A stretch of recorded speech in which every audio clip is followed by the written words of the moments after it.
ಪಾದ ಬಿಟ್ಟು ಎಲ್ಲ ಬಾರಿ ನಿನಗೆ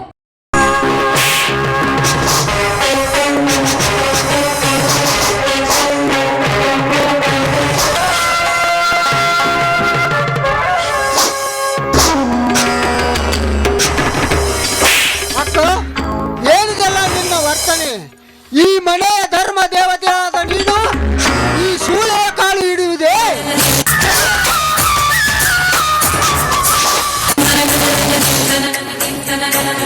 ಏನೋ ಬಡವ ಬಾಯಿಗೆ ಬಂದಂತೆ ಬೊಗಳಲಿಕ್ಕೆ ಈ ರಂಜಿತ ಏನು ನಿನ್ನ ಸತ್ತು ಅಂತ ತಿಳ್ಕೊಂಡಿದ್ದೀಯೋ? ಇವಳಿಗೆ ಎಷ್ಟು ಅಧಿಕಾರವಿದೆಯೋ ಇವಳ ಎರಡರಷ್ಟು ಅಧಿಕಾರ ನನಗಿದೆ. ನನಗೆ ಪಾಠ ಕಲಿಸೋಕೆ ನೀನ್ ಯಾರು? ಈ ಮನೆ ಯಜಮಾನರ ಅಳಿಯ. ಹುಚ್ಚ, ನೀನು ಅಳಿಯ ಅಲ್ಲ, ಅವನ ಸೇವಕ. ಅಂದಾಗ ಈ ನಿನ್ನ ನನ್ನ ಸೇವಕಿ. ಬಾಯಿಗೆ ಬಂದಂತೆ ಬಗಳಿದರೆ ನಿನ್ನ ಬಾಯಿಗೆ ಕಾಯ್ದೆ ಕಬ್ಬಿಣದ ಬರೆ ಎಳೆಯಬೇಕಾದಿತ್ತು. ನನ್ನ ಬಾಯಿಗೆ ಬರೆ ಎಳೆಯೋ ಮುನ್ನ ಮೊದಲು ನೀವಿಬ್ರು ಈ ಮನೆಯಲ್ಲಿ ಇರ್ತೀರೋ ಇಲ್ವೋ ಅನ್ನೋದನ್ನ ಚೆನ್ನಾಗಿ ಯೋಚನೆ ಮಾಡು. ನಿನ್ನ ತಮ್ಮನಿಗೆ ಸರಿಯಾಗಿ ತಿಳಿಸಿ ಹೇಳ್ತೀಯೋ ಅಥವಾ ಈಗಲೇ ಇವಳ ಕತ್ತಿಗೆ ಕೈ ಕೊಟ್ಟು ಮನೆ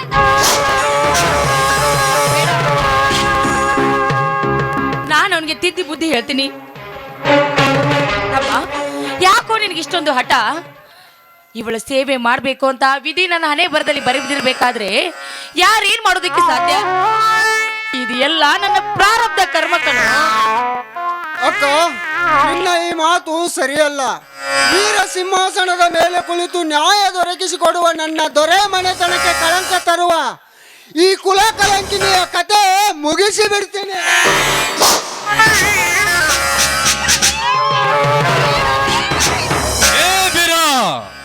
ನೀನ್ ಯಾರ ಮೇಲೆ ಕೈ ಮಾಡ್ತೀಯ ಅಂತ ಚೆನ್ನಾಗಿ ಯೋಚನೆ ಮಾಡು. ಇವಳು ನನ್ನ ಧರ್ಮ ಪತ್ನಿ. ಹಾಗಾದರೆ ಈ ನನ್ನಕ್ಕ ದೇವಸ್ಥಾನಕ್ಕೆ ನಾನು ಹೋದಾಗ ನನ್ನ ರೂಪ ಯೌವನ ಸಿರಿತನದ ಲಾಲಾಸೆಗೆ ಮೆಚ್ಚಿ ಬಂದವಳಷ್ಟೇ. ಮುತ್ತು ಬಾಯಿನ ನನ್ನ ಮನೆ ಅನ್ನ ತಿಂದು ನನಗೆ ಎದುರು ಉತ್ತರ ಕೊಡ್ತೀಯ? ನಾನು ಆವತ್ತೇ ಅವಳನ್ನು ಕರೆದುಕೊಂಡು ಬಂದಾಗ ಇವಳು ಒಬ್ಬಳು ನಿನ್ನ ಅಕ್ಕ ಅಂತ ಹೇಳಿದ್ದೇನೆ. ಅದನ್ನು ಬಿಟ್ಟು ನಿನ್ನೆ ಕೈ ಮಾಡಿದಲ್ಲಿ ರಾಜವರನ್ನ ಗಾಡಿ ಹಿಡಿದಿದ್ದಂತೆ ಬೀರ. ಯಾಕಲೇ ನಿನ್ನ ಮೈಯಾನ ಸೊಕ್ಕೋ ಅಥವಾ ನಾ ಕೊಟ್ಟ ಸಲಿಗೆನೋ? ಅವರಿಬ್ಬರು ಮಾಡುತ್ತಿರುವ ರೀತಿ ಬೀರ, ಅದನ್ನೆಲ್ಲ ಹೇಳೋಕೆ ಕೇಳೋಕೆ ನಾನಿದ್ದೇನೆ, ನೀನಲ್ಲ. ನೀನು ಬರೀ ನನ್ನ ಸೇವಕನಷ್ಟೇ. ಏನೇ ಶಾಂತ, ನಾನು ಬಗಳ್ತಾ ಇದ್ದೀನಿ, ನೀನು ನಿನ್ನ ತಮ್ಮನ ಪೌರುಷ ನೋಡ್ತಾ ಸುಮ್ಮನೆ ನಿಂತಿದ್ಯಲ್ಲ. ಸರಿಯಾಗಿ ಇವ್ಗೆ ತಿದ್ದಿ ಬುದ್ಧಿ ಹೇಳ್ತು, ಇವನ ಜೊತೆ ನೀನು ಹೊರಗೆ ಹೋಗಿತು. ಏನ್ರಿ ಮಾತಾಡ್ತಾ ಇದ್ದೀರಾ? ಒಂದು ಸಲಾನು ನಾನು ನಿಮ್ಮ ಎದುರಿಗೆ ನಿಂತು ಪ್ರತಿ ಉತ್ತರವನ್ನು ಕೊಟ್ಟಿಲ್ಲ ಅಂದಾಗ ಈಗ ನಾನು ಏನು ಅಂತ ಉತ್ತರ ಕೊಡ್ರಿ? ಏನು ನನ್ನ ತಮ್ಮನಿಗೆ ತಿದ್ದಿ ಬುದ್ಧಿ ನಾನು ಹೇಳ್ತೀನಿ. ಏನೋ ಅವನ ಮಾತನ್ನು ನಿಮ್ಮ ಮನಸ್ಸಿಗೆ ಹಚ್ಕೊಳ್ಬೇಡಿ, ದಯವಿಟ್ಟು ನಮ್ಮನ್ನು ಕ್ಷಮಿಸಿ. ಏನು ಹೇಳ್ತು ನೀನೇ ಸರಿಯಾಗಿ ತಿದ್ದಿ ಹೇಳೋ. ತಮ್ಮ, ನಾವೀಗ ಸರ್ಪದ ಎಡೆಯ ನೆರಳಲ್ಲಿದ್ದೇವಪ್ಪ. ಆ ಸರ್ಪವನ್ನು ಮುಟ್ಟಿದ್ರೆ ಅದು ನಮ್ಮನ್ನು ಕಚ್ಚುತ್ತದೆ ಅಂತ ಹೊರಗೆ ನಡೆದ್ರೆ ಬಿಸಿಲಿನ ತಾಪಕ್ಕೆ ಬೆಂದು ಹೋಗ್ತೀವಿ ಕಣೋ. ನೋಡು, ಹೆಣ್ಣು ಇರ್ಬೇಕಾದಿದ್ದು ಗಂಡನ ಮನೆಯಲ್ಲಿ ಹೊರತು ತವರ ಮನೆಯಲ್ಲ. ಅದಕ್ಕೆ ಈ ನಿನ್ನ ಅಕ್ಕನ ಬಾಳಿನ ಬಳ್ಳಿ ಚಿಗುರು ಬೇಕಾದ್ರೆ ನೀನ್ ಇವರಿಗೆ ತಗ್ಗಿ ಬಗ್ಗಿ ನಡೆಯಲೇಬೇಕು ಕಣ. ಆಯ್ತಮ್ಮ, ನಿನ್ನ ಸಲುವಾಗಿ ಆ ಪರ್ವತವನ್ನೇ ಹೊತ್ತು ನಿಲ್ಲುತ್ತೇನೆ. ಇರಲಿ ಬೀರ, ಮನೆಗೆ ರವಿರಾಜ್ ಅವರು ಬೀಗರು ಬರ್ತಾರೆ, ಅವ್ರಿಗೆಲ್ಲ ಬೇಗ ಕಾಪಿ ರೆಡಿ ಮಾಡು. ಶಾಂತ, ನೀನು ಹೋಗು. ಆಯ್ತು ಸ್ವಾಮಿ. ರಂಜನಾ, ನಿನಗೆ ಮಾತು ಕೊಟ್ಟ ಪ್ರಕಾರ ನಿನ್ನ ಕಾರ್ಯವೆಲ್ಲ ಸಫಲವಾಗುತ್ತಿದೆ ಅಲ್ಲ? ಕಳಸಾಕ್ ಹೋಗಿದ್ದೀನಿ ಅವ್ರನ್ನ. ನಾನು ಮಾತು ಕೊಟ್ಟ ಪ್ರಕಾರ ನಿನ್ನ ಕಾರ್ಯವೆಲ್ಲ ಸಫಲವಾಗುತ್ತಿದೆಯಲ್ಲ? ತೋಟದ ಹೊಲ ನನ್ನ ಹೆಸರಿಗೆ ಮಾಡಿ 10 ತೊಲಿ ಚಿನ್ನದ ತಾಳಿ ಮಾಡಿಸ್ತೀನಿ ಅಂತ ಹೇಳಿದ್ರಲ್ಲ, ಎಲ್ಲಿದೆ? ನೀನು ಸುಖವಾಗಿರಬೇಕೆಂಬುದೇ ನನ್ನ ಆಸೆ. ಎಲ್ಲ ಕಡಲೆ ತಂದಿದ್ದೀನಿ. ಎಲ್ಲಿ ಬಿಟ್ಟು ಬಂದ ಹೋಗಿ ತಗೊಂಡು ಬಾ.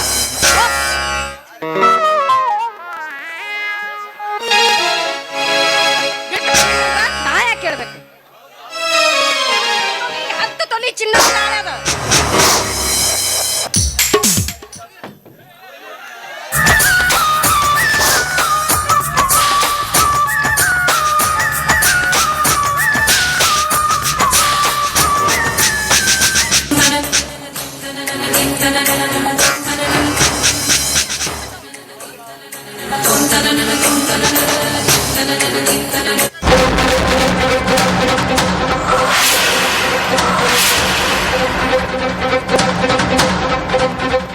ಏನಂದ್ರೆ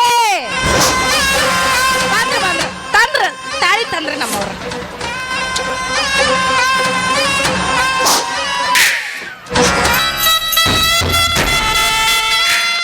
ಬಾಪಿಯ ನಿಮ್ಮ ಕೈ ಹಿಡಿಬೇಕಾದ್ರೆ ನನಗೆ ಯಾವ ಜನ್ಮದ ಪುಣ್ಯವೋ ನಾಕಾರೆ ಈ ತಾಳಿಯನ್ನ ನಿಮ್ಮ ಕೈಯಾರೆ ನೀವೇ ನಡೆಕೊರಳಿ.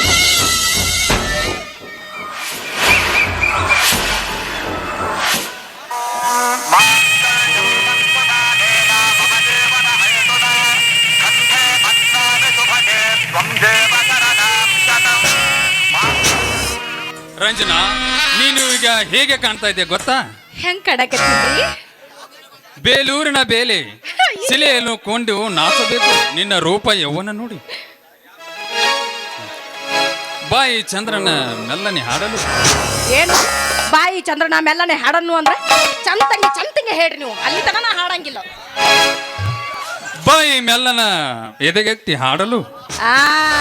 ಗುಡ್ ಬಾಯ್.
ಪೂರ್ಣ ಚಂದ್ರಿಕೆ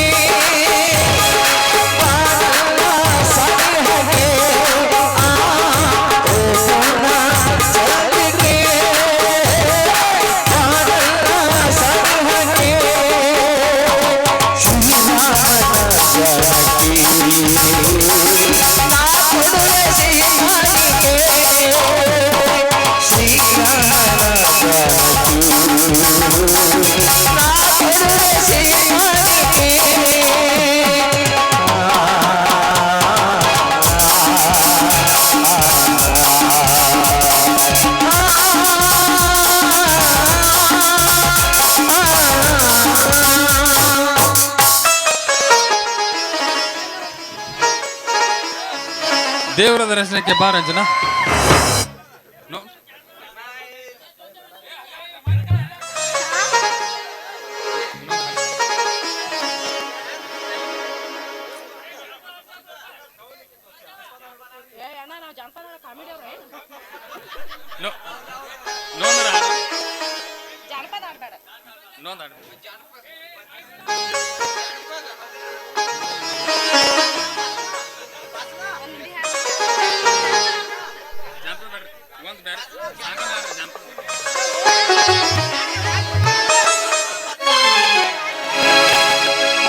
ನಿನ್ನಂತ ಶ್ರೀಮತಿ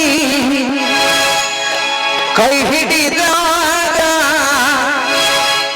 ನಿನ್ನಂತ ಗುಣವತಿ ಜೊತೆಯಾದಾಗ ದಿನವೂ ಆನಂದವೇ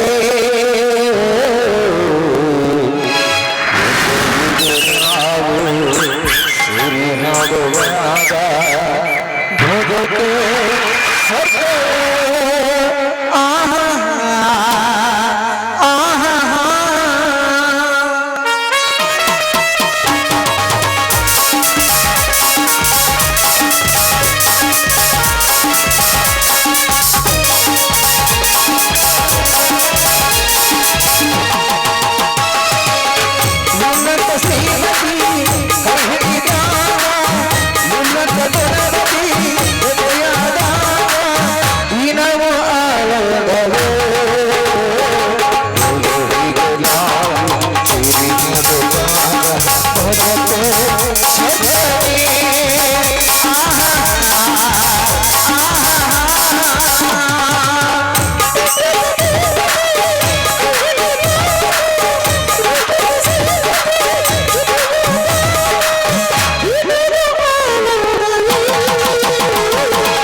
ಅಪ್ಪಣ್ಣ ಹೋಳಿ 50 ರೂಪಾಯಿ ಕೊಟ್ಟಿದ್ದಾರೆ.